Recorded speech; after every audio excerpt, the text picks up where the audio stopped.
Hey there, welcome back to our Harkla YouTube channel. We're so happy to have you here again today. I'm Rachel. And I'm Jessica. We are the Certified Occupational Therapy Assistants at Harkla. And today we're going to talk all about some signs and symptoms of retained primitive reflexes in toddlers. If you are new to the term primitive reflexes or retained primitive reflexes or unintegrated primitive reflexes, there's so many ways to talk about it. We highly recommend checking out some of our previous videos. If you're new to it, this is a great starting place as well, because today we're going to be talking about really some daily symptoms that you might be noticing in your toddler or toddlers that you work with or toddlers that you are around that may point you in the direction of looking deeper and doing that deep dive into primitive reflexes. Yeah, we're not really going to dive into what each of these reflexes are today. We have all of those videos already that you can go watch to learn more about each individual reflex. We're going to give you a couple of signs with each reflex that, you know, you'll be able to say, oh, that sounds like my toddler, or that sounds like my toddler, and then we'll lead you to what to do next. So as occupational therapy assistants, it is important to note that when we are treating retained primitive reflexes and assessing them, we have to connect them to basically impacting daily functioning, right? And when we're integrating them, we have to include functional activities. So it's not just, 10 jumping jacks every day, like just those rote exercises. So they need to be play-based, they need to be functional. And that's a really important aspect, especially if you are a fellow OT or CODA like we are, making sure that you're connecting these retained primitive reflexes to function rather than just, oh, signs, symptoms, check, check, check, let's do some exercises, check, check, check. It's a lot deeper than that. So I just want to make sure that we're remembering the root cause here and we are following those guidelines that were put in place by AOTA. Now for parents, this is a really easy kind of checklist to identify if these retained primitive reflexes are having an impact on your toddler's ability to get through the day. First one we're going to talk about is the Moro reflex. So for a retained Moro reflex, this might be a child or a toddler who avoids playground movement-based activities, specifically ones where their feet are going to leave the ground. So it's going to be a toddler who refuses to do the little slide on the playground, who does not like to swing and is very anxious going and engaging in those play-based playground movement activities. Despite multiple attempts, despite consistent exposure, kids, especially toddlers, often go through phases where they'll slide for a while and then they won't want to slide, or they'll swing for a while and they don't want to swing. And if you're noticing that if they're just really rigid with certain movement-based activities, that's when we want to make sure that we're ruling out that Moro reflex.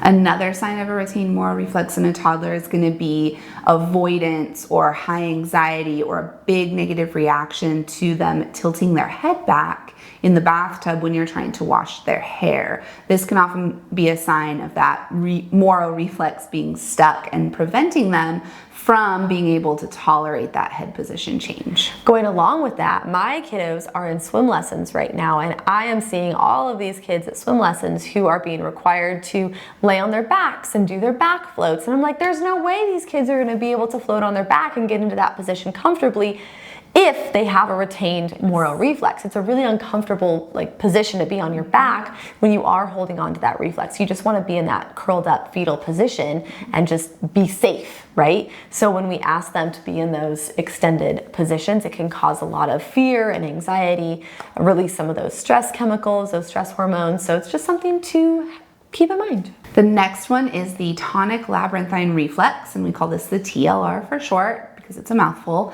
And a sign that this reflex might be stuck in your toddler is they are unable to maintain that tummy time position for play activities. So if you're getting on the floor with your child and you say, let's lay on our tummy to read a book or try this puzzle, and maybe they do get on their tummy for a couple of seconds, but then they immediately move out of that tummy time position, or they try to keep it, but you can tell that they're really tired and it's very uncomfortable for them, that can be a sign that that TLR is stuck in their body and they're not able to keep their head and their body up against gravity in tummy time. A few other symptoms you might notice: they might have a really hard time with balancing, whether they just are balancing to put their shoes on or balancing to put their socks on or their pants. They have to sit down every time, or they're outside catching raindrops in their tongue or snow if you live where there's snow and they tip their head back and it's snowing and they're trying to catch them on their tongue and they're like extremely uncomfortable in that position. Or if they're looking down and they're, collapsing as well, that's another sign that we want to be aware of. Poor coordination with sports and things like that. Maybe they just avoid sports in general. And then another big one we see with the tonic labyrinthine reflex is muscle tone, either high muscle tone or low muscle tone. And if you have a kiddo who's really floppy and double jointed and they're always hyperextended, it's really important to rule out this retained TLR. The next one is the ATNR, and this is the asymmetrical tonic neck reflex. Another mouthful. We have really long names for our reflexes. So this is the ATNR, and this one is going to affect your toddler's ability to coordinate their arms and their legs together. So maybe you have one of those balance bikes for them, and you're trying to have them learn how to ride that balance bike or that strider bike, and they just can't coordinate it. Or you notice that when they're trying to steer and navigate, their legs are moving funny and they just can't seem to get the hang of it over multiple trials of doing it. Could be a sign of that ATNR getting stuck in their body and not allowing their head to dissociate from their other body movements. I was just thinking the other day, watching my son ride his bike down the alley, and I had called his name and he had turned to look at me, and if he has a retained ATNR and it's impacting this, chances are he could have turned his steering wheel as well. Same with, an adult driving a car, you look over your shoulder and your head turns. But that's another really important skill, because had he turned his head and his steering wheel went with, he probably would have crashed his bike. So that's another one to keep in mind, as well as hand dominance. Now this one's tricky because in toddlers, we generally don't have a consistent hand dominance yet.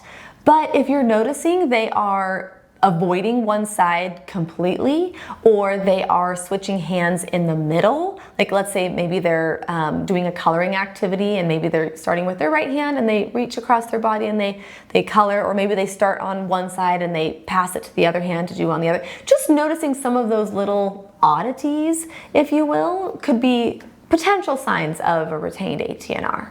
The next one is the STNR. This is the symmetrical tonic neck reflex, and this one is directly connected to your child's ability to crawl. So your child's a toddler. Did they crawl before they were a year old? Did they crawl before they walked?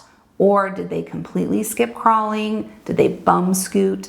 Did they have a janky crawl where one leg was out and pushing? Did they completely avoid it?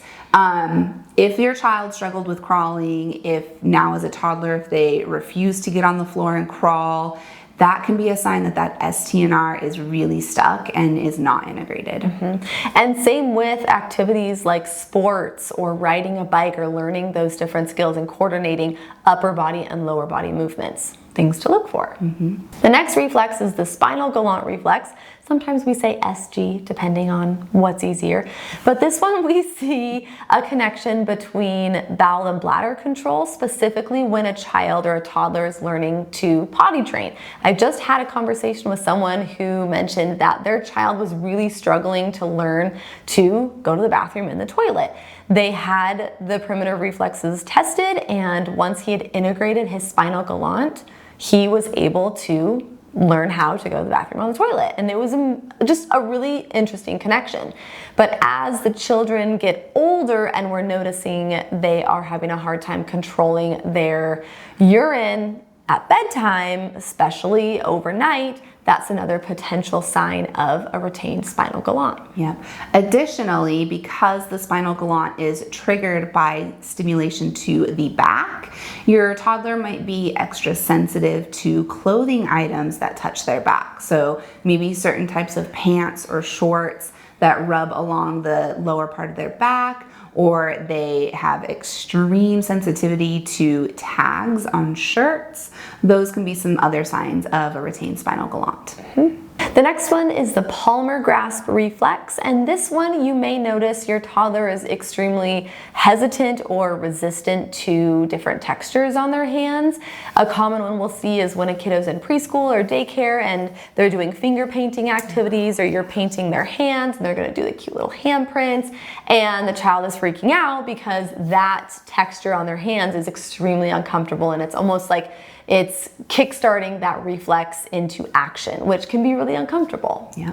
In addition to not liking messy play and not liking their hands to get dirty, if you notice that your child is maybe crawling on the floor, but they're crawling with their hands kind of like this, instead of having the open hands and open palms on the floor, that crawling with their fingers kind of tucked, or if their hands are like tented and they're up on their fingers versus down on their palms, that can be another sign of a retained palmar grasp reflex. The next reflex is the rooting reflex, and this one is connected to the palmar grasp reflex as well, but we can see picky eating, like extreme picky eating, hesitation to new textures or new feelings in or around the mouth.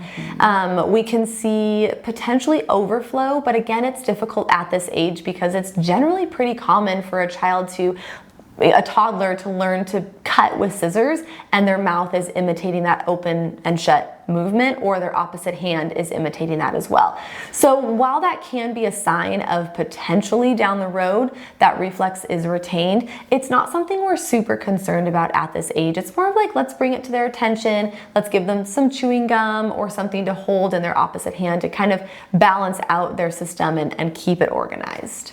The last one that we're talking about today is the Babinski reflex, and you might notice that your toddler, especially when they're learning to walk, occasionally they might walk up on their toes, but when they're just, exploring their environment, they kind of alternate between walking on their feet, walking up on their toes.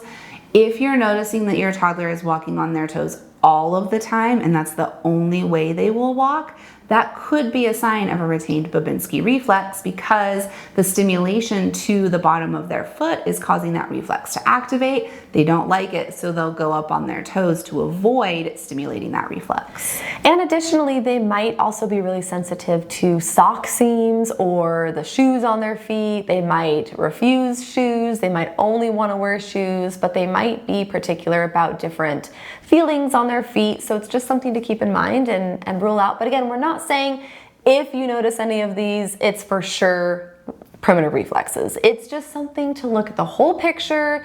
We want to give you as many ideas and things to look into to figure out why they may be struggling. Yes. Now, if you identified with any of the things we talked about today and you think maybe your child has some retained primitive reflexes, your toddler specifically, we do have a couple of other videos and podcast episodes that are linked in the description below that kind of give you the next step and some ideas of different activities you can incorporate. We also have a couple of digital courses. The first one is geared towards infants and toddlers. We say 3 years old, but 4-year-olds can also benefit from this digital course. That could be one to look into, especially if your toddler is on the younger side. And then our other one is the Primitive Reflex digital course. That one's geared toward children ages 5 and up. So if you have older children and you are identifying that when your older child was a toddler, some of these signs were prevalent, then that other course might be a good option. If you are noticing anything and you have questions, or if you are just curious about anything that we covered today, let us know in the comments. Leave us a comment, leave us a question. We also like to answer those questions in full YouTube videos as well, because a lot of people have the same questions as you. Yes. Now, if you are really concerned with your toddler's ability to get through their day, they're really struggling significantly, we highly encourage you to talk to your pediatrician and get an occupational therapy evaluation and just see if that is a route that you want to take. Make sure that you are following us on social media. We are at All Things Sensory Podcast, as well as Harkla_family. And you can find us on Instagram. We're on TikTok as well. And just more resources to help guide you along your primitive reflex journey. Yep, and then if you liked this video, make sure you push the like button, subscribe to our channel, and share this video with a friend. And with that, we'll plan on seeing you next week. Goodbye. I